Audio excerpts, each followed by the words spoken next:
Salut à toutes et à tous et soyez les bienvenus sur Triple M 3.0 la famille. J'espère que vous allez très bien. Et les gars, on se retrouve encore une fois aujourd'hui pour parler de l'équipe nationale du Sénégal qui doit affronter ce mardi 10 à partir de 18h45 GMT. Cette équipe de l'Angleterre, ce sera à Nottingham. Ce match s'annonce palpitant, les gars.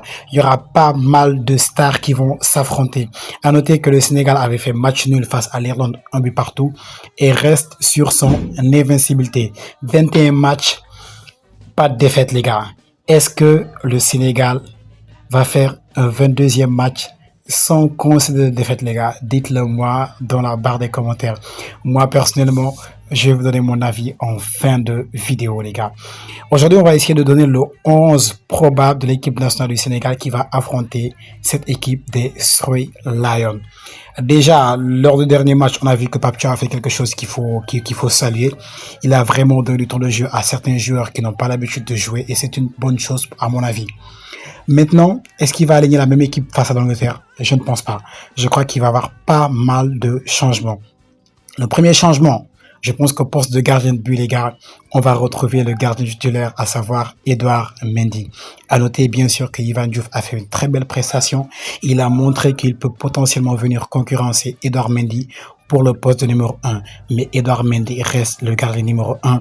Et là, par contre, pour le poste de gardien numéro 2, je crois que Yvan Diouf a montré qu'il peut, à tout moment, remplacer Edouard Mendy. Mais sur ce match-là, je suis certain que Pape Thiaw va faire revenir le champion d'Asie, à savoir Edouard Mendy, qui va garder les cages. Lui qui connaît déjà même la quasi-totalité des joueurs anglais pour avoir joué avec Chelsea. D'accord? Et pour l'axe central, je pense qu'on va retrouver la paire qui a l'habitude de jouer, à savoir Moussa Niakhaté et le capitaine Kalidou Koulibaly, qui auront fort à faire face à l'armada offensive des Anglais. Ça promet. Franchement, ça promet. Maintenant, pour ce qui est du poste des latéraux, à savoir latéral gauche et latéral droit, eh bien déjà pour le latéral droit, faut noter que bon, j'ai pas eu l'occasion de faire le débrief, mais sur ce match-là, Mendy, franchement, il a été moyen. Il a perdu beaucoup de ballons. Voilà. Sur ce match-là, moi, je pense que Pape Thiaw, et c'est même moi personnellement ce que j'aimerais voir Krépin Diatta au poste de latéral droit parce que franchement, il ne déçoit jamais sur ce poste-là. Et franchement, lui aussi, il aura fort à faire parce que franchement, les Anglais sur les côtés, vous-même, vous connaissez les joueurs. Donc, pas besoin de vous faire un dessin. Pour ce qui est du côté gauche, la dernière fois, je vous disais que j'aurais aimé voulu voir, comment dirais-je, Ismaël Jacobs. Parce que lui aussi, il a une revanche à prendre parce que lors de la Coupe du Monde, il était là. Mais les gars, sur cette dernière prestation et même sur ce qu'il montre actuellement au championnat, ça risque d'être compliqué. Ça risque vraiment d'être compliqué. Et je pense que sur ce match-là, de toute façon, je crois qu'on est tous d'accord, on aimerait voir El Hadji Malick Diouf sur ce match-là. Et je pense que c'est ce que Pape Thiaw va aligner. Et personnellement aussi, c'est lui que j'aimerais voir au poste de latéral gauche. Maintenant, pour ce qui est du milieu de terrain, c'est là où il va y avoir vraiment, bon, plus ou moins un débat. Et déjà, pour moi, sur ce match-là, Gana Gueye, il doit être titulaire. Pour moi, il n'y a pas de débat. Gana Gueye, il est titulaire. Moi, si je dois faire le 11, Gana Gueye, c'est le premier que je coche. Au milieu de terrain, Gana Gueye titulaire. Lui aussi, il a quelque chose à montrer. Ce match-là, c'est un match face aux Anglais. Meilleur milieu défensif de cette année en Angleterre. Voilà, rien à dire, les gars. Rien à dire. Donc, on met Idrissa Gana Gueye au milieu. Maintenant, qui va accompagner Idrissa Gana Gueye? Il y a Lamine Camara, il y a Habib Diarra et il y a Pape Gueye qui avait été ménagé mais qui apparemment sera apte pour disputer cette rencontre. Il y a les autres qui sont absents qui finalement sont forfaits, ils vont pas pouvoir disputer cette rencontre. Maintenant, qui va accompagner Idrissa Gana Gueye? Eh bien, moi, personnellement, sur ce match-là, bon, Habib Diarra, il faut comprendre que lui, il faut savoir aussi que son dernier match face à l'Irlande, c'était compliqué. Mais on connaît le talent du jeune joueur, d'accord? Mais moi, sur cette rencontre-là, j'ai envie de voir Lamine Camara et j'ai envie de voir Pape Gueye. Et je pense que c'est ce que va aligner Pape Thiaw.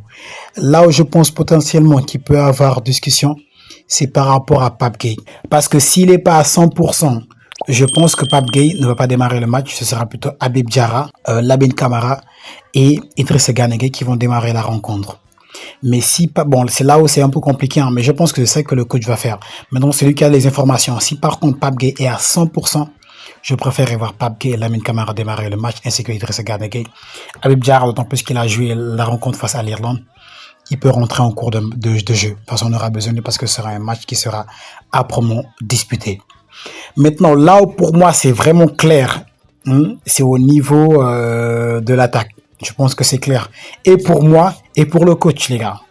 Iliman Ndiaye, exceptionnel. Iliman Ndiaye, il a montré que c'est lui le digne successeur de Sadio Mané. Franchement, face à l'Irlande, seconde période, le petit il vient, il montre que c'est lui le patron. Donnez-moi le ballon, je m'occupe de tout. Rien à dire. Encore titulaire, les gars. Par contre, les autres, les Sima et consorts, franchement, ils n'ont pas saisi l'opportunité, ils n'ont pas saisi leur chance. On remet Ismaël Sarr qui a fait une bonne entrée. Ismaël Sarr, lui aussi sur le côté droit. Ismaël Iliman Ndiaye sur le côté gauche. Ismaël Sarr, très bonne saison avec Crystal Palace, les gars. Lui aussi, il est en forme. Il connaît bien les Anglais. C'est aussi son match. De la même manière que c'est le match d'Iliman Ndiaye qui a lui aussi quelque chose à prouver. C'est la même chose aussi pour Ismaël Sarr qui lui aussi a quelque chose à prouver, les gars. L'autre joueur qui va compléter ce trio d'attaque, eh bien les gars, c'est Nicolas Jackson, les gars. Les autres joueurs, ils ont saisi, on les a donné la chance de montrer qu'ils pouvaient potentiellement, voilà, gagner du temps de jeu, etc. Mais franchement, les gars, sur ce match-là aussi, c'est le match de Nico, les gars. C'est le match de Nico. Moi, je l'adore, les gars. C'est le match de Nico. Lui aussi, attaquant de Chelsea, etc. Il connaît bien les défenseurs anglais. Il connaît bien les joueurs anglais. C'est leur match, les gars. Que ce soit lui, que ce soit Gana Gueye, que ce soit Sarr, que ce soit Iliman Ndiaye, etc. C'est leur match, les gars. Et j'espère, maintenant je donne mon avis, je pense que il y a moyen de faire quelque chose, il y a moyen de rester sur cette invincibilité-là. Mais ça va être extrêmement compliqué. Et je pense qu'on peut même faire quelque chose en Angleterre, les gars.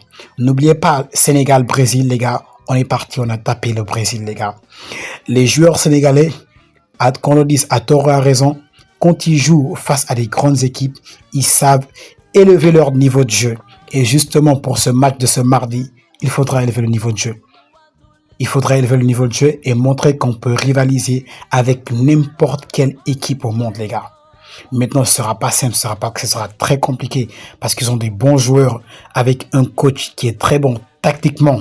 Thomas Tuchel, vous le connaissez tous, plus besoin de le présenter. Et c'est là aussi où j'attends Pape Thiaw. Parce que sur le choix des hommes, pour l'instant, ça va. Mais sur l'aspect technico-tactique, il y a des choses que j'ai envie de voir. Et c'est sur ce match-là que je veux voir s'il peut rivaliser avec un coach comme Thomas Tuchel en lui mettant les bâtons dans les roues. Parce que franchement, il a les joueurs pour faire quelque chose, les gars. On le dit bien, on le dit. Franchement, le Sénégal a les joueurs pour poser des problèmes à cette équipe anglaise. Lors de notre dernière confrontation, ils nous ont tapé 3 heures, c'était en Coupe du Monde. C'était blessant. Franchement, c'était humiliant. Mais après, ça reste l'Angleterre. Mais je me dis qu'il n'y a pas un fossé aussi grand que ça. Vous avez vu que la quasi-totalité de nos joueurs, ils jouent en Angleterre. Eux, ils sont au moins passés par l'Angleterre. Koulibaly, il est passé par l'Angleterre. Edouard Mendy est passé par l'Angleterre. Niakhaté, il est passé par l'Angleterre. Gana Gueye, il joue en Angleterre. Pape Matar Sarr, il joue en Angleterre, même s'il ne sera pas là. Comment dirais-je, Iliman Ndiaye, il joue en Angleterre. Ismaël Sarr en Angleterre, Jackson en Angleterre. Il y a pas mal de joueurs qui jouent en Angleterre ou qui sont déjà passés par l'Angleterre. Donc, ils se connaissent. Ils ont quasi le même niveau, même si voilà, il y a quand même des joueurs de classe mondiale, un peu plus de joueurs de classe mondiale en Angleterre qu'au Sénégal. Mais franchement, les gars, il y a moyen de faire quelque chose. Et c'est là aussi, j'attends vraiment le coach de l'équipe nationale du Sénégal, surtout dans l'aspect tactique.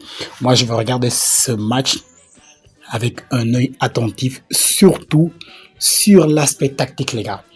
Parce que là, jusqu'à présent, Pape Thiaw, pour l'instant, ça va. Mais c'est sur ce point-là que j'attends de voir. Parce que jusqu'à présent, les équipes qu'on affronte, c'est pas trop ça.